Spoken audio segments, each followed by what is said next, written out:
Hello friends, आपका अपना YouTube channel the polytechnic classes में स्वागत है। तो आज हम लोग रेडियो एंड टेलीकम्युनिकेशन इंजीनियरिंग के सेकंड यूनिट का बहुत ही मोस्ट इम्पॉर्टेंट टॉपिक पढ़ने जा रहे हैं, जो हमारा क्या है तो सुपर हेटेरोडाइन रेडियो रिसीवर है। तो इसके पहले हम लोगों ने फर्स्ट लेक्चर में सेकंड यूनिट का फर्स्ट पार्ट रेडियो रिसीवर के बारे में जाना। उसमें हम लोगों ने रेडियो रिसीवर और रेडियो रिसीवर के का फर्स्ट टाइप जो था टीआरएफ रिसीवर। टीआरएफ कहने का मतलब ट्यून्ड रेडियो फ्रीक्वेंसी रिसीवर। उसके बारे में हम लोगों ने उसका ब्लॉक डायग्राम, उससे रिलेटेड जो भी एग्जाम में क्वेश्चंस आता है, सेमेस्टर एग्जाम या फिर कॉम्पिटिटिव एग्जाम, उसके बारे में हम लोगों ने ऑब्जेक्टिव जाना, उसका ब्लॉक डायग्राम जाना, उसका ब्लॉक डायग्राम का परफॉर्मेंस जाना, और उसके साथ साथ हम लोगों ने रिसीवर के कुछ प्रॉपर्टी के बारे में जाना, जिसके आधार पे हम लोग रिसीवर को एडजस्ट कर पाते हैं। कहने का मतलब रिसीवर को हम लोग सेंस कर पाते हैं कि वो किस तरह का वर्क कर पा रहा है, सही से वर्क कर रहा है या नहीं। जैसे उसके प्रॉपर्टी थे सिलेक्टिविटी, फिडिलिटी, इमेज फ्रीक्वेंसी के बारे में हम लोगों ने जाना। तो जिन्होंने भी इसके पहले अभी सारा वीडियो नहीं देखा है, तो मैं उनसे रिक्वेस्ट करूंगा कि वो पहले जा करके सारा वीडियो देखें। और वीडियो देखने के लिए आपको कुछ भी नहीं करना, द पॉलिटेक्निक क्लासेस के प्लेलिस्ट में जाइए, यूट्यूब चैनल पे प्लेलिस्ट में जाइए और प्लेलिस्ट में आपको रेडियो एंड टेलीकम्युनिकेशन इंजीनियरिंग मिलेगा। उसमें आपको सीरियली ढंग से फर्स्ट लेक्चर से सारा का सारा वीडियो मिल जाएगा। इसके साथ साथ आप लोग को ही रेडियो एंड टेलीकम्युनिकेशन इंजीनियरिंग में सैटेलाइट कम्युनिकेशन पढ़ना है, जिसका भी वीडियो अपलोड हो चुका है, जो कि आपको मिल जाएगा प्लेलिस्ट में। 6M एडवांस कम्युनिकेशन वाले प्लेलिस्ट में आपको सैटेलाइट कम्युनिकेशन से रिलेटेड सारे लेक्चर मिल जाएंगे। तो आप लोग उसे भी साथ साथ देखते चलिए, क्योंकि आप लोगों को रेडियो एंड टेलीकम्युनिकेशन का 6 यूनिट जो है वो सैटेलाइट कम्युनिकेशन ही है, और सेम टू सेम आप लोग के इस सिलेबस पे वेस्ट मैंने उसका वीडियो अपलोड किया है, जिसके कारण से आप लोगों को परेशानी नहीं होगी। तो चलिए आइए हम लोग आज जानते हैं सुपर हेटेरोडाइन रेडियो रिसीवर के बारे में। तो इसके पहले हम लोगों ने पढ़ा TRF radio receiver. TRF radio receiver का पूरा नाम था ट्यून्ड रेडियो फ्रीक्वेंसी रिसीवर। तो उसमें हम लोगों ने बहुत सारे डिसएडवांटेज देखा। टीआरएफ रिसीवर का डिसएडवांटेज था कि उसका सेंसिटिविटी लो था, उसका सिलेक्टिविटी लो था, और भी बहुत तरह के 2-3 जो हमारा डिसएडवांटेज था। तो उन्हीं सारे डिसएडवांटेज को दूर करके और उस टीआरएफ रिसीवर को मॉडिफाई करके हमारा क्या लाया गया तो सुपर हेटेरोडाइन रेडियो रिसीवर लाया गया। और इस रेडियो रिसीवर का नाम सुपर हेटेरोडाइन इसलिए रखा गया क्योंकि ये जो रेडियो रिसीवर है वो सुपर हेटेरोडाइन मेथड पे वर्क करता है। और सुपर हेटेरोडाइन प्रिंसिपल क्या है ये आप लोगों ने फर्स्ट लेक्चर में आलोक सर से पढ़ा था। तो चलिए आइए यहाँ पे भी हम लोग जानेंगे, लेकिन आप लोग वो वाला थ्योरी देख लीजिएगा, पढ़ लीजिएगा, तो आप लोगों के लिए यहाँ पे समझने में अच्छा होगा। तो चलिए आइए हम लोग जाने सुपर हेटेरोडाइन रेडियो रिसीवर के बारे में। तो सबसे पहला है कि to overcome the drawback of TRF receiver. मैंने क्या बताया, इसके पहले जो हमारा आया रिसीवर वो क्या था टीआरएफ रिसीवर। उसमें बहुत सारे ड्रॉबैक थे, मतलब कि उसका डिसएडवांटेज था। उसी डिसएडवांटेज को दूर करके हमारा क्या लाया गया तो न्यू टाइप का रेडियो रिसीवर लाया गया। A new type of receiver is used is called super heterodyne radio receiver. एक नया रेडियो रिसीवर लाया गया जिसको हम लोग क्या कहते हैं तो सुपर हेटेरोडाइन रेडियो रिसीवर। और इसका नाम सुपर हेटेरोडाइन रेडियो रिसीवर क्यों पड़ा, क्योंकि इसमें हम लोग सुपर हेटेरोडाइन प्रिंसिपल का यूज कर रहे हैं। In this receiver principle of heterodyne is used to produce IF signal with the help of mixer and local oscillator. तो क्या किया जाता है इसमें सुपर हेटेरोडाइन प्रिंसिपल में इंटरमीडिएट फ्रीक्वेंसी जनरेट किया जाता है। इंटरमीडिएट फ्रीक्वेंसी जनरेट किया जाता है किसके हेल्प से तो मिक्सर सर्किट के हेल्प से और लोकल ऑसिलेटर के हेल्प से। कैसे इंटरमीडिएट फ्रीक्वेंसी जनरेट किया जाता है ये हम लोग आगे सेक्शंस में am super heterodyne radio receiver में पढ़ेंगे और FM super heterodyne radio receiver में डिटेल से पढ़ेंगे। So it is called super heterodyne radio receiver. जिसके कारण से इसको हम लोग क्या कहते हैं, सुपर हेटेरोडाइन रेडियो रिसीवर कहते हैं। और it is invented by Edwin Armstrong in 1918। तो ये किसके द्वारा इन्वेंट किया गया था, तो एडविन आर्मस्ट्रांग के द्वारा 1918 में इन्वेंट किया गया था। तो मैंने बताया कि ये जो सुपर हेटेरोडाइन रेडियो रिसीवर है वो क्या है, TRF रेडियो रिसीवर का मॉडिफाइड पार्ट है, उसी को हम लोग मॉडिफिकेशन करके बनाया गया है। तो इसमें क्या होता है, तो IF सिग्नल जनरेट किया जाता है और IF सिग्नल जो जनरेट होता है उसको एम्पलीफाई करके उसको किसे दिया जाता है, तो डीमोडुलेटर को दिया जाता है। और डीमोडुलेटर क्या करता है, तो उसमें से कैरियर वाला सिग्नल को हटा देता है, उसके बाद आपका ओरिजिनल सिग्नल बचता है, उसको फिर से एम्पलीफाई करके और उसको किसको दे दिया जाता है, तो स्पीकर को दे दिया जाता है। तो चलिए ये हम लोग डिटेल में जाने सुपर हेटेरोडाइन रेडियो रिसीवर के बारे में। तो सुपर हेटेरोडाइन रेडियो रिसीवर को दो पार्ट में डिवाइड कर दिया गया है, वही मॉड्यूलेशन टेक्निक के आधार पे। मॉड्यूलेशन टेक्निक के आधार पे तो एक है AM super heterodyne radio receiver और एक है FM super heterodyne radio receiver. तो चलिए आइए हम लोग देखते हैं AM super heterodyne radio receiver. हाँ, तो ये ब्लॉक डायग्राम है आपका, block diagram of super heterodyne AM receiver के बारे में। AM रेडियो रिसीवर का ये ब्लॉक डायग्राम है आपका। चलिए ये इसके एलिमेंट्स के बारे में हम लोग जाने। तो सबसे पहले ये रिसीवर है, तो रिसीवर में सबसे पहले इसको रिसीविंग सिग्नल को रिसीव करने के लिए हमें क्या आवश्यकता होगी, तो रिसीविंग एंटीना की आवश्यकता होगी। जो ट्रांसमिटिंग एंटीना के द्वारा ट्रांसमिट किया गया सिग्नल है उसको रिसीव करने के लिए हमें क्या आवश्यकता होगी, तो रिसीविंग एंटीना की आवश्यकता होगी। तो ये हो गया आपका antenna RX antenna, radio receiving antenna. उसके बाद हमें क्या आवश्यकता होगी, तो ट्यूनिंग करने का। तो ट्यूनिंग करने के लिए ये हमारा हो गया ट्यूनर, जो क्या है, तो ट्यून्ड RF एम्पलीफायर स्टेज है, ठीक है। इसके बाद हम लोगों ने देखा कि सुपर हेटेरोडाइन प्रिंसिपल यूज होने के कारण से इस वाले सेक्शन को हम लोग क्या कहते हैं, तो ये रिसीवर हमारा क्या कहलाता है, सुपर हेटेरोडाइन रेडियो रिसीवर कहलाता है, ठीक है। तो सुपर हेटेरोडाइन रेडियो रिसीवर में हम लोग क्या करते हैं, मिक्सर और लोकल ऑसिलेटर के हेल्प से हम लोग इंटरमीडिएट फ्रीक्वेंसी जनरेट करते हैं।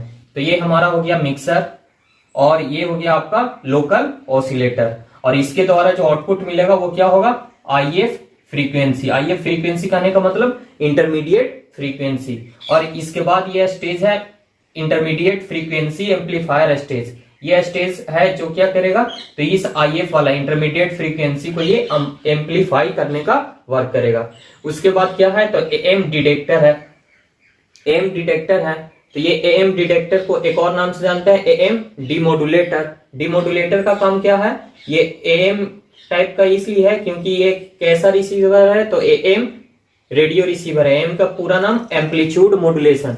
तो ये एम्पलीट्यूड मॉड्यूलेशन डिमोडुलेटर है। तो ये क्या करेगा, ये डिमोडुलेटर को ये क्या करेगा, जो आपका मॉड्यूलेटेड सिग्नल के साथ जो कैरियर इसमें मिला हुआ है, जो कि हमारा ट्रांसमीटर के सेक्शन में क्या होता था, कैरियर को इसमें ऐड कर दिया जाता था, उसी कैरियर सिग्नल को ये क्या करेगा, हटाने का काम करेगा, मतलब रिमूव करने का काम करेगा। और इसका जो आउटपुट होगा वो क्या होगा, हमारा ओरिजिनल सिग्नल होगा। उस ओरिजिनल सिग्नल को इस AF वोल्टेज एम्पलीफायर के द्वारा उसको एम्पलीफाई किया जाएगा, और एम्पलीफाई करने के बाद उसको AF पावर एम्पलीफायर को दे दिया जाएगा। ये AF पावर एम्पलीफायर क्या है, तो ये क्या करता है, इस लाउड स्पीकर और ये वाला AF वोल्टेज एम्पलीफायर के बीच में क्या करने का काम कर रहा है, ये AF पावर एम्पलीफायर, तो इम्पीडेंस मैचिंग करने का काम कर रहा है। इम्पीडेंस मैचिंग करने के कारण AF वोल्टेज एम्पलीफायर के पास जितना भी सिग्नल आता है वो पूरा का पूरा किसको ट्रांसफर हो जाता है, तो लाउड स्पीकर को ट्रांसफर हो जाता है। लाउड स्पीकर क्या करता है, आप लोग जानते हैं ये क्या है, तो एक आउटपुट ट्रांसड्यूसर है जो कि इलेक्ट्रिकल सिग्नल को हमारा ऑडिएबल सिग्नल में कन्वर्ट करता है, जो हम लोग आसानी पूर्वक सुन पाते हैं। तो यहाँ पे देखिए ये ट्यून्ड RF स्टेज, मिक्सर और IF एम्पलीफायर स्टेज और AM डिटेक्टर स्टेज एक साथ क्या है, कनेक्टेड है। जिनमें से ये साइन देखिए, साइन ये फर्स्ट 3 का साइन है जो कि अपवर्ड डायरेक्शन में है, और AM डिटेक्टर वाला डाउनवर्ड डायरेक्शन में है। तो ये कुछ इस तरह से आपस में कनेक्टेड रहते हैं। ये क्यों कनेक्टेड है, तो मैंने बताया था कि सुपर हेटेरोडाइन में 1-2 सर्किट कनेक्टेड, तो ये एक दूसरे से इस तरह से कनेक्टेड होते हैं, जिसके कारण से हमारा क्या हो पाता है, तो ऑटोमेटिक गेन कंट्रोल हो पाता है। ऑटोमेटिक गेन कंट्रोल हो पाता है और ऑटोमेटिक वॉल्यूम कंट्रोल हो पाता है। तो इसके लिए ये सर्किट प्रोवाइड किया जाता है। फिर उसके बाद है आपका ये लोकल ऑसिलेटर। लोकल ऑसिलेटर का इनपुट किसको जा रहा है, तो मिक्सर को जा रहा है। उसके साथ साथ ये ट्यून्ड आरएफ एम्पलीफायर स्टेज और लोकल ऑसिलेटर स्टेज को एक साथ इंटरनली गैंग ट्यूनिंग किया हुआ जाता है। गैंग ट्यूनिंग कहने का मतलब एक दूसरे को इस तरह से कनेक्ट किया जाता है कि लोकल ऑसिलेटर का वैल्यू खुद से एडजस्टेबल होता है। इतना एडजस्टेबल होता है, वो किस पे डिपेंड करेगा, तो हमारा मॉड्यूलेटेड सिग्नल का जो फ्रीक्वेंसी होगा उस पर डिपेंड करेगा। और ये अपने आप इस तरह से इसका वैल्यू सिचुएटेड होता है कि जो हमारा आईएफ मिले, जो हमारा इंटरमीडिएट फ्रीक्वेंसी मिले, वो एएम रेडियो रिसीवर के लिए जो इंटरमीडिएट फ्रीक्वेंसी मिले उसका आईएफ कितना होता है हमेशा, तो 455 किलो हर्ट्ज। 455 kilo hertz. ये मैंने पिछले वीडियो में भी बताया था कि जो इंटरमीडिएट फ्रीक्वेंसी होता है वो क्या होता है, हमेशा फिक्स्ड होता है। इंटरमीडिएट फ्रीक्वेंसी क्या होता है आपका, फिक्स्ड होता है। हाँ, 455 किलो हर्ट्ज इंटरमीडिएट फ्रीक्वेंसी होता है एएम रेडियो रिसीवर के लिए, ये हमेशा फिक्स्ड होता है। तो ये फिक्स्ड होता है, तो ये जो आउटपुट आएगा वो 455 किलो हर्ट्ज ही आएगा। और इसी को स्टेबल करने के लिए इस लोकल ऑसिलेटर को गैन ट्यूनिंग किया जाता है, जिससे लोकल ऑसिलेटर का वैल्यू जो है इस तरह से एडजस्ट हो जाता है कि ये मिक्सर का जो आउटपुट मिले वो आपको कितना मिले, तो 455 किलो हर्ट्ज ही मिले। तो चलिए आइए अब हम लोग डिटेल से हर एक सेक्शन के प्रॉपर्टी के बारे में जाने कि ये किस तरह से इसमें वर्क करता है। तो चलिए आइए इसके हर एक एलिमेंट के बारे में हम लोग डिटेल से जाने। तो सबसे पहला है आपका आरएक्स एंटीना। आरएक्स एंटीना कहने का मतलब रिसीविंग एंटीना। रिसीविंग एंटीना हमारा क्या है, तो लाइक एज एक ट्रांसड्यूसर की तरह बिहेव कर रहा है, जो क्या करता है, तो इलेक्ट्रोमैग्नेटिक सिग्नल को इलेक्ट्रिकल सिग्नल में कन्वर्ट करने का काम करता है। तो ये हो गया आपका रिसीविंग एंटीना। अब इसके बाद क्या है आपका, तो tuned RF amplifier stage. Tuned RF amplifier stage क्या है, तो ये क्या करेगा, तो आइए इसके बारे में हम लोग डिटेल से जाने। ट्यून्ड आरएफ एम्पलीफायर स्टेज क्या है, तो it has tuned circuit, select desired signal and reject other signal.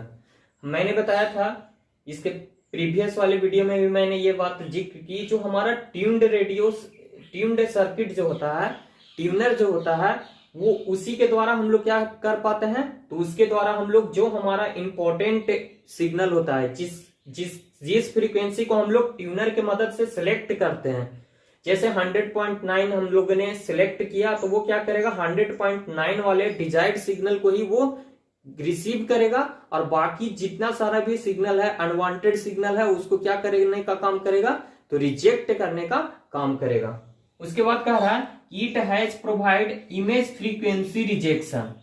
ये जो हमारा ट्यून्ड आरएफ एम्पलीफायर है वो क्या करता है, तो मैंने बताया कि जहां पे भी, इसके पहले वाले वीडियो में मैंने बताया था कि इमेज फ्रीक्वेंसी क्या है, तो एक ड्रॉबैक है किसका, तो सुपर हेटेरोडाइन रिसीवर का। सुपर हेटेरोडाइन प्रिंसिपल जहां भी यूज होता है तो वहां पे एक हमारा ड्रॉबैक आता है, उसको हम लोग क्या कहते हैं, इमेज फ्रीक्वेंसी कहते हैं। तो ये जो हमारा ट्यून्ड आरएफ एम्पलीफायर स्टेज है वो क्या करता है, तो इमेज फ्रीक्वेंसी को भी रिजेक्ट करने का काम करता है। उसके बाद क्या करता है, तो it provide greater gain due to which improve the SN ratio. क्या करता है, तो ये tuned amplifier stage, RF stage जो है आपका ट्यून्ड आरएफ एम्पलीफायर स्टेज, वो क्या करता है, तो एसन रेशियो को इंप्रूव करके इसके गेन को ग्रेटर करता है, मतलब कि गेन इसका ज्यादा रखता है। उसके बाद क्या कर रहा है, तो this amplifier amplify the weak signal to desired high level. इसके साथ साथ ये एम्पलीफायर क्या करता है, तो जो हमारा वीक सिग्नल है उसको डिजायर्ड लेवल तक एम्पलीफाई करने का वर्क करता है। अब आइए हम लोग जानते हैं मिक्सर के बारे में। चलिए आइए हम लोग अब मिक्सर के बारे में जानते हैं कि मिक्सर क्या है। तो मिक्सर क्या है, हम लोगों ने इसके पहले भी पढ़ा था फर्स्ट यूनिट में। मिक्सर क्या है, एक फ्रीक्वेंसी चेंजर है। चलिए आइए हम लोग देखते हैं। Mixer is a frequency changer. It is a mix the incoming signal FS, जो हमारा इनकमिंग सिग्नल मिला उसको हम लोग कह रहे हैं FS, with the local oscillator frequency. देखिए मिक्सर को दो इनपुट मिल रहा है, ये एफएस वाला जो इनकमिंग सिग्नल है और एक लोकल ऑसिलेटर के द्वारा जो फ्रीक्वेंसी मिल रहा है उसको हम लोग क्या कह रहे हैं, एफ नोट कह रहे हैं। And output frequency F note minus F S, और ये जो मिक्सर से आउटपुट मिल रहा है वो क्या है, F note minus F S है। और ये फ्रीक्वेंसी क्या कहलाता है, the difference frequency term F note minus F S is called I F, और जिसको हम लोग क्या कहते हैं, तो इंटरमीडिएट फ्रीक्वेंसी कहते हैं। और ये जो इंटरमीडिएट फ्रीक्वेंसी होता है एएम सुपर हेटेरोडाइन में, वो क्या होता है, फिक्स्ड वैल्यू होता है। और वो कितना होता है एएम के लिए, तो am intermediate frequency 455 kilo hertz, ये हमेशा फिक्स्ड रहता है। ठीक है, तो ये लोकल ऑसिलेटर का वैल्यू एडजस्टेबल रहता है, ये क्या करता है अपने आप को उतना वैल्यू पे ऑटोमेटिक एडजस्ट कर लेता है और उसके अनुसार ये आउटपुट देता है, ताकि ये जो आया आपका इनकमिंग सिग्नल उसके फ्रीक्वेंसी इससे हमेशा ज्यादा, लोकल ऑसिलेटर का फ्रीक्वेंसी हमेशा ज्यादा होगा। और कितना ज्यादा होगा, तो 455 किलो हर्ट्ज के इक्वल में ज्यादा होगा। तब तो इस एफ नोट का वैल्यू 455 किलो हर्ट्ज हमेशा इससे ज्यादा होगा, तब तो इसमें से इसको माइनस करेंगे तो हमारा कितना आएगा, तो 455 किलो हर्ट्ज ये आएगा। तो ये याद रखिएगा कि एएम सुपर हेटेरोडाइन रिसीवर के लिए जो आईएफ फ्रीक्वेंसी होता है, इंटरमीडिएट फ्रीक्वेंसी होता है, वो क्या होता है, 455 किलो हर्ट्ज होता है। अब चलिए आइए हम लोग लोकल ऑसिलेटर के बारे में जानते हैं। आइए जानते हैं लोकल ऑसिलेटर के बारे में। लोकल ऑसिलेटर क्या है, तो it is a LC oscillator. ये क्या है, तो एलसी एक कंपोनेंट रखता है, एल और सी का ऑसिलेटर है, एल और सी से बना हुआ है, which single tuned circuit to determine frequency oscillation. Frequency oscillation, ये फ्रीक्वेंसी ऑसिलेशन मतलब कि फ्रीक्वेंसी जनरेट करने के लिए सिंगल ट्यून्ड सर्किट का इस्तेमाल करता है। जब कोई इंडक्टर और कैपेसिटर को हम लोग पैरेलल में कनेक्ट कर देते हैं, तो वो जो सर्किट बनता है उसको हम लोग ट्यून्ड सर्किट कहते हैं, और उसी को हम लोग टैंक सर्किट कहते हैं, उसी को हम लोग, तो ये सिंगल ट्यून्ड सर्किट का इस्तेमाल करता है फ्रीक्वेंसी जनरेट करने के लिए, फ्रीक्वेंसी ऑसिलेशन जनरेट करने के लिए। आर्मस्ट्रॉन्ग एंड हर्टले ऑसिलेटर का यूज हम लोग करते हैं medium wave am broadcasting receiver में। ठीक है, और कॉलपिट ऑसिलेटर का यूज हम लोग करते हैं short wave am broadcasting receiver में। तो चलिए आइए हम लोग आईएफ एम्पलीफायर स्टेज के बारे में जाने। तो ये आईएफ एम्पलीफायर स्टेज को कौन सा इनपुट मिलता है, तो मिक्सर वाला जो आउटपुट होता है वो आईएफ एम्पलीफायर स्टेज के इनपुट में मिलता है, और वो हमारा क्या होता है, तो इंटरमीडिएट फ्रीक्वेंसी होता है। तो ये जो आईएफ एम्पलीफायर स्टेज है वो क्या है, तो दिस स्टेज कंटेन 2 और more stage of a small signal tuned amplifier. ये आईएफ एम्पलीफायर स्टेज में क्या होता है कि tuned small signal tuned amplifier का 2 या 2 से अधिक स्टेज इसमें होता है, जो क्या करता है, तो each tuned circuit has pass band characteristics. जो हर एक इसमें जो ट्यून्ड सर्किट होता है 2 या 2 से अधिक, वो क्या होता है, पास बैंड कैरेक्टरिस्टिक्स के अकॉर्डिंग वर्क करता है। और वो क्या करता है, due to pass band properties it reject all other frequency expected IF frequency. तो ये क्या है, पास बैंड कैरेक्टरिस्टिक्स के कारण से ये क्या करता है, सिर्फ इंटरमीडिएट फ्रीक्वेंसी को पास होने देता है, उसके अलावा ऑल अदर फ्रीक्वेंसी को ये क्या करता है, रिजेक्ट कर देता है। ठीक है, तो the rejection process reduce the risk of interference from other station, interference from other station। तो इसका जो रिजेक्शन प्रोसेस है जिसके कारण से ये क्या करता है, दूसरे स्टेशन के सिग्नल को इंटरफेरेंस, इस वाले सिग्नल में इंटरफेयर करने से क्या करता है, तो रिड्यूस करता है, इंटरफेरेंस को रिड्यूस करता है। तो इस तरह से हमारा आईएफ एम्पलीफायर स्टेज हो गया। अब हम लोग जानेंगे एएम डिटेक्टर के बारे में। चलिए आइए हम लोग जानते हैं एएम डिटेक्टर के बारे में। तो एएम डिटेक्टर क्या है, तो देखिए एएम डिटेक्टर को कौन सा इनपुट मिल रहा है, तो जो आईएफ एम्पलीफायर स्टेज का जो आउटपुट है वो एएम डिटेक्टर के इनपुट के रूप में मिल रहा है। तो ये किस तरह से वर्क कर रहा है, तो एएम डीमोडुलेटर सर्किट की तरह वर्क कर रहा है। ये क्या करेगा, तो डीमोडुलेशन प्रोसेस का वर्क करेगा। और ये डीमोडुलेशन प्रोसेस में क्या होता है, तो जो ट्रांसमीटर में जो मॉड्यूलेशन प्रोसेस के समय जो कैरियर सिग्नल ऐड किया जाता है इनकमिंग सिग्नल के साथ, तो उसी के जस्ट अपोजिट रिसीवर सर्किट में जो डी मॉड्यूलेटर होता है वो क्या करता है, तो वो जो कैरियर सिग्नल है जो वहां पे ट्रांसमीटर में ऐड किया गया था वो यहाँ पे क्या किया जाता है, रिमूव किया जाता है।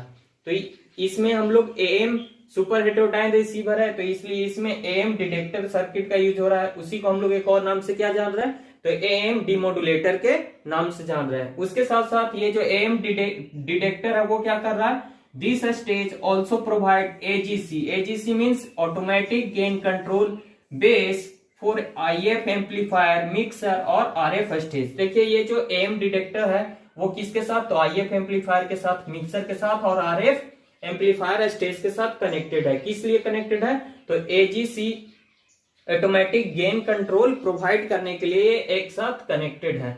उसके बाद आइए हम लोग जाने एएफ वोल्टेज एम्पलीफायर के बारे में। AF voltage amplifier, AF voltage amplifier का क्या काम, तो इसका वही काम है, क्या काम है, तो एएफ वोल्टेज एम्पलीफायर जो ये जो आया हमारा एएम डिटेक्टर के बाद जो हमारा ओरिजिनल सिग्नल आया उसको, उसके वोल्टेज को क्या करेगा, ये एम्पलीफाई करने का काम करेगा। एम्पलीफाई करने के बाद वो उसका आउटपुट किसको जाएगा, तो एएफ पावर एम्पलीफायर को जाएगा। एएफ पावर एम्पलीफायर किस तरह से वर्क कर रहा है, तो ये इंपेडेंस मैचिंग कराने का वर्क कर रहा है। किसके किसके बीच, तो एएफ वोल्टेज एम्पलीफायर और लाउड स्पीकर के बीच। एएफ वोल्टेज एम्पलीफायर है, ये लाउड स्पीकर क्या करेगा, तो ये एक दूसरे को इंपेडेंस मैचिंग के द्वारा क्या करेगा कि इसका जो इसके पास जो एएफ वोल्टेज एम्पलीफायर के पास जो पूरा का पूरा सिग्नल होगा वो किसके कारण, इंपेडेंस मैचिंग के कारण किसके पास ट्रांसफर हो जाएगा, तो लोड स्पीकर के पास ट्रांसफर हो जाएगा। और ये हमारा लोड स्पीकर आउटपुट ट्रांसड्यूसर की तरह बिहेव करेगा और इलेक्ट्रिकल सिग्नल को हमारे सुनने लायक सिग्नल में कन्वर्ट कर देगा, जिसे हम आसानी पूर्वक सुन सकेंगे। एजीसी और एवीसी, एवीसी और एजीसी, एजीसी मीन्स हो गया ऑटोमेटिक गेन कंट्रोल और एवीसी हो गया ऑटोमेटिक वॉल्यूम कंट्रोल। तो ये क्या है, तो in all broadcast and radio receiver used क्या करता है, तो एजीसी और एवीसी का यूज करता है। इसके द्वारा क्या किया जाता है, तो ऑटोमेटिक इसका गेन कंट्रोल किया जाता है और ऑटोमेटिक वॉल्यूम कंट्रोल किया जाता है। तो ये क्यों जरूरत पड़ा, ये क्या करता है, इसका क्यों जरूरत पड़ा, तो क्या होता है कि इस पे एक फेडिंग इफेक्ट होता है। ड्यू टू फेडिंग इफेक्ट क्या होता है कि जो हमारा एम्पलीट्यूड होता है, एम्पलीट्यूड जो होता है वो क्या करता है, वेरी करता है। सिग्नल का जो एम्पलीट्यूड होता है वो क्या करता है, वेरी करता है। और उसी वेरी करने की वजह से हमारा जो है बहुत सारे प्रॉब्लम हो रहा था, सही से साउंड वगैरह ये सब सुनाई नहीं दे पाता था। तो साउंड के सिग्नल में जो उसका एम्पलीट्यूड है वो वेरिएशन करता था, उसी को हम लोग को क्या करना, रिड्यूस करने के लिए ऑटोमेटिक गेन कंट्रोल का यूज किया गया। तो इस तरह से हमारा ये ऑटोमेटिक गेन कंट्रोल और ऑटोमेटिक वॉल्यूम कंट्रोल का वर्क करता है।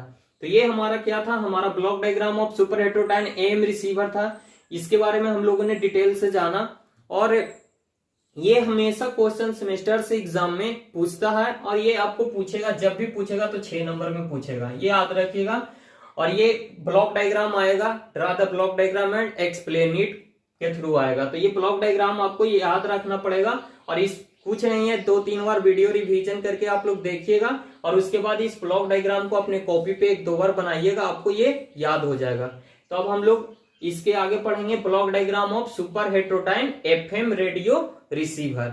सेम टू सेम इसी के वेस्ट पे है वो, और इसमें सिर्फ एक मिक्सर सर्किट हमारा यहाँ पे है और वो जो एफएम वाला होगा इसमें 2 मिक्सर सर्किट आ जाएगा। बाकी सेम टू सेम बाकी सेम है और 1-2 एलिमेंट यहाँ पे ऐड होंगे एफएम वाले में। तो चलिए आइए हम लोग देखते हैं FM super heterodyne radio receiver.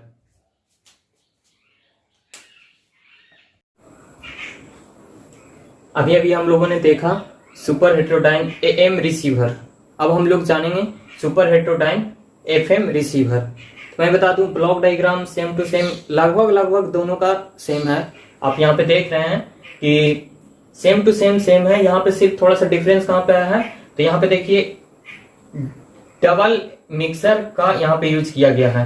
Double mixer का यूज किया गया है, कहने का मतलब ये मिक्सर सर्किट वहां पे एएम वाले में सिंगल होता था, यहाँ पे डबल हो गया है। यहाँ पे देखिए दो stage, mixer amplifier first, mixer amplifier second, यहाँ पे दो स्टेज है। और यहाँ पे एक और सर्किट ऐड किया, एक और एलिमेंट ऐड किया गया है, वो क्या है, तो वहां पे हम लोग एएम डिटेक्टर का इस्तेमाल कर रहे थे। यहाँ पे ये फ्रीक्वेंसी एफएम रिसीवर है, इसलिए एफएम डिटेक्टर का इस्तेमाल कर रहे हैं। तो यहाँ पे एफएम डिटेक्टर के पहले एक लिमिटर एलिमेंट कनेक्ट कर दिया गया। बाकी आपका सेम टू सेम वही वाला ब्लॉक डायग्राम है जो एएम का था। तो सिर्फ एएम का ब्लॉक डायग्राम आप लोग याद करिए। याद क्या करना है, एक दो बार पेज पे बनाइएगा, प्रैक्टिस करिएगा बना करके, आप लोगों को याद हो जाएगा, समझ में भी आ जाएगा। तो ये जरूरी है क्योंकि यहां से ये क्वेश्चन 6 नंबर में या तो एएम रिसीवर या तो एफएम रिसीवर का ब्लॉक डायग्राम और इसका एक्सप्लेनेशन नेसेसरी है कि आता है। तो चलिए आइए हम लोग जानते हैं सुपर हेटेरोडाइन एफएम रिसीवर के बारे में। तो वैसा रिसीवर जो क्या होगा, सुपर हेटेरोडाइन का वैसा रिसीवर जो एफएम टेक्निक पे वेस्ट होगा, उसको हम लोग कहेंगे सुपर हेटेरोडाइन रेडियो रिसीवर। ठीक है, तो यहाँ पे देखिए इस रिसीवर का ये ब्लॉक डायग्राम है। इस ब्लॉक डायग्राम में सबसे फर्स्ट एलिमेंट क्या है, तो आरएक्स है। आरएक्स मीन्स क्या हो गया, तो ये हो गया एंटीना। आरएक्स मीन्स हो गया क्या, एंटीना। किस तरह का एंटीना, तो आरएक्स, आर से क्या होता है, रिसीविंग, तो ये रिसीविंग एंटीना है। और इसका फर्स्ट एलिमेंट क्या है, तो आरएफ ट्यून्ड एम्पलीफायर है, आरएफ ट्यून्ड एम्पलीफायर। उसके बाद मिक्सर है, और मिक्सर में क्या होता है कि मिक्सर को हमेशा एक और सिग्नल मिलता है लोकल ऑसिलेटर के द्वारा। तो ये मिक्सर फर्स्ट है, इसलिए ये लोकल ऑसिलेटर फर्स्ट है। उसके बाद हम लोग क्या करते हैं, मिक्सर से जो आउटपुट निकलता है वो क्या कहलाता है हमारा, पिछले वीडियो में हम लोग, पिछले कह रहे हैं, इससे पहले हम लोगों ने पढ़ा कि ये जो मिक्सर का आउटपुट है वो क्या होता है, इंटरमीडिएट फ्रीक्वेंसी होता है। तो यहाँ पे इंटरमीडिएट फ्रीक्वेंसी को एम्पलीफाई करने के लिए इंटरमीडिएट फ्रीक्वेंसी एम्पलीफायर 1 लगा दिया गया है। फिर उसके बाद इसमें फिर से एक और मिक्सर, सेकंड मिक्सर यूज किया गया है, तो ये मिक्सर सेकंड हो गया। इसको भी एक इनपुट के लिए लोकल ऑसिलेटर दिया जाएगा, और इसके बाद इससे जो आउटपुट मिलेगा वो क्या होगा, हमारा फाइनल इंटरमीडिएट फ्रीक्वेंसी होगा। यहाँ पे दो मिक्सर सर्किट का यूज क्यों किया गया है, क्योंकि सुपर हेटेरोडाइन एफएम रिसीवर होने की वजह से इसका जो है फ्रीक्वेंसी वेरी हाई होता है, जिसके कारण से इसका फ्रीक्वेंसी मेगाहर्ट्ज में होता है, जबकि वहां एएम में हम लोग का फ्रीक्वेंसी किलोहर्ट्ज में था। तो इसका जो फाइनल आएगा इंटरमीडिएट फ्रीक्वेंसी वो कितना होता है एफएम के लिए, पिछले वाले वीडियो में मैंने ये जिक्र किया था, एफएम आईएफ बराबर होता है कितना, तो 10.7 मेगाहर्ट्ज, 10.7 मेगाहर्ट्ज। ये हो गया आपका क्या, तो 10.7 मेगाहर्ट्ज।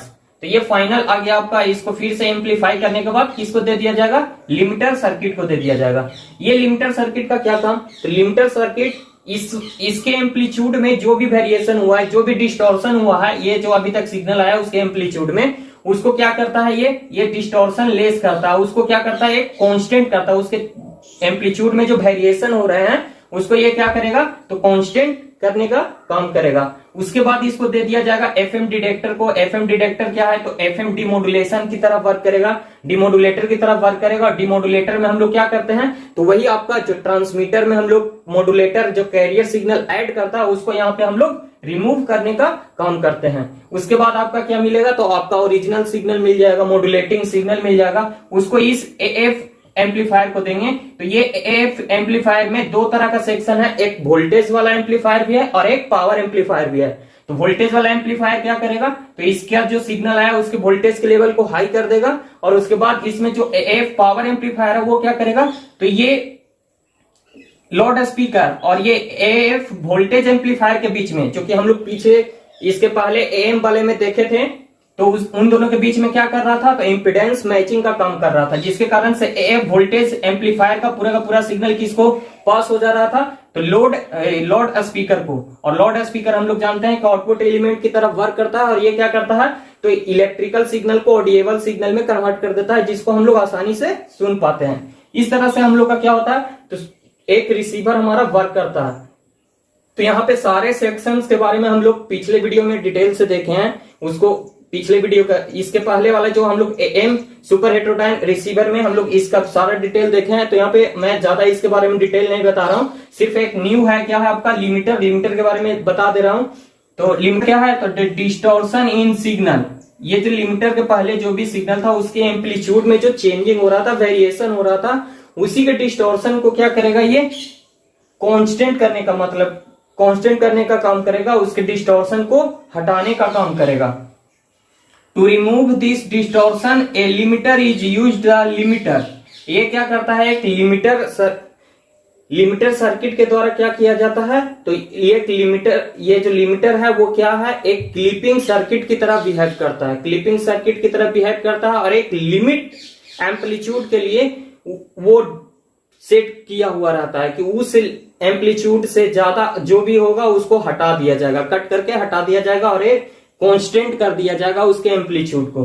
तो क्या करता है, क्लिपिंग डिवाइस की तरह वर्क करता है, whose output tends to remove constant, और इसका जो आउटपुट आएगा लिमिटर का वो उसको क्या करने का काम करता है, कांस्टेंट करने का काम करता है। Despite change in the input signal, इसके इनपुट वाले सिग्नल के एम्पलीट्यूड में वेरिएशन हो तो हो, उससे कोई फर्क नहीं पड़ेगा। लिमिटर क्या करेगा, अपना आउटपुट जो देगा उसका जो आउटपुट होगा उसका एम्पलीट्यूड जो रहेगा वो क्या रहेगा, कांस्टेंट रहेगा। तो इस तरह से ये हमारा हो गया RF super heterodyne FM receiver. और इसमें हाँ, यहाँ पे ये बात ध्यान रखिएगा कि एफएम का जो आपका इंटरमीडिएट फ्रीक्वेंसी होता है कितना होता है, 10.7 मेगाहर्ट्ज होता है। तो यहां से क्या क्वेश्चन आएगा, तो ये आपका ये ऑब्जेक्टिव में आ सकता है, ऑब्जेक्टिव में ये आपका आता है और यहाँ पे ये ऑब्जेक्टिव में आता है और यहां से ये क्वेश्चन आएगा कि draw the block diagram of FM super heterodyne receiver and explain it. तो अभी तक जितने भी लोग हमारे साथ बने हुए हैं बने रहिए, और आप लोगों के दोस्त में जो भी हैं जो अभी तक कनेक्ट नहीं हो पाए हैं, तो आप लोग इस वीडियो के लिंक को ज्यादा से ज्यादा शेयर कीजिए और उन्हें एक दूसरे से आप लोग कनेक्ट कीजिए ताकि उन लोगों को भी इस क्लास का फायदा हो सके। क्योंकि इलेक्ट्रॉनिक्स इंजीनियरिंग का कंटेंट बहुत ही कम मिल पाता है और बहुत सारी प्रॉब्लम होती है इलेक्ट्रॉनिक्स स्टूडेंट को। तो इन्हीं सब को देखते हुए हमारे द पॉलिटेक्निक क्लासेस की ओर से फ्री ऑफ कॉस्ट ये क्लास दिया जा रहा है। तो आप लोग ज्यादा से ज्यादा इसका लाभ उठाएं और एक दूसरे को दोस्तों में शेयर करें, और जो भी प्रॉब्लम हो तो कमेंट करके जरूर बताएं। तो ठीक है, इस तरह से हमारा क्या हुआ कि second unit radio and telecommunication engineering का सेकेंड यूनिट भी आज समाप्त हो गया, रेडियो रिसीवर। और इसके साथ साथ मैंने बताया था कि सैटेलाइट कम्युनिकेशन भी, जो कि आप लोग को रेडियो एंड टेलीकम्युनिकेशन इंजीनियरिंग के 6 यूनिट में पढ़ना है, तो उसका भी लास्ट टॉपिक बचा हुआ है रिमोट सेंसिंग। तो वो भी अगले वाले दिन आपका अगले वीडियो में वो भी पूरा हो जाएगा। तो इस तरह से आपका सैटेलाइट कम्युनिकेशन भी पूरा हो जाएगा, जो कि आपको रेडियो एंड टेलीकम्युनिकेशन में 6 यूनिट में पढ़ना है। तो उसको भी आप लोग देखिए, उसमें भी आपको कहीं पे दिक्कत होता है, परेशानी होता है तो आप लोग कमेंट कर सकते हैं। और सैटेलाइट कम्युनिकेशन का वीडियो देखने के लिए आप लोग को प्लेलिस्ट में 6M एडवांस कम्युनिकेशन सिस्टम वाले प्लेलिस्ट में जाना होगा और वहां पे आपको सैटेलाइट कम्युनिकेशन का वीडियो मिल जाएगा। तो अब हम लोग इसके बाद अगला यूनिट है आप लोग का वेब प्रोपोगेशन, उसको स्टार्ट करेंगे। और इसके साथ साथ 6M वाले प्लेलिस्ट एडवांस कम्युनिकेशन सिस्टम वाले में हम लोग का सैटेलाइट समाप्त होने वाला है। तो उसके बाद हम लोग रडार स्टार्ट करेंगे, जो कि आप लोग को भी रडार पढ़ना है। तो इसी के साथ आज का क्लास आपका समाप्त होता है। तो सेकंड यूनिट समाप्त हो गया है। आप लोग को कहीं भी कोई भी प्रॉब्लम हो तो आप लोग बताइए, और मैं बताऊंगा। जो भी आप लोग वीडियो देखते हैं PDF आपको मिलता है, तो उसको वीडियो देखने के बाद ना लिख करके प्रयास किया कीजिए। ब्लॉक डायग्राम को ज्यादा से ज्यादा 2 बार 3 बार बना करके प्रयास किया कीजिए, आप लोग को एकदम याद हो जाएगा।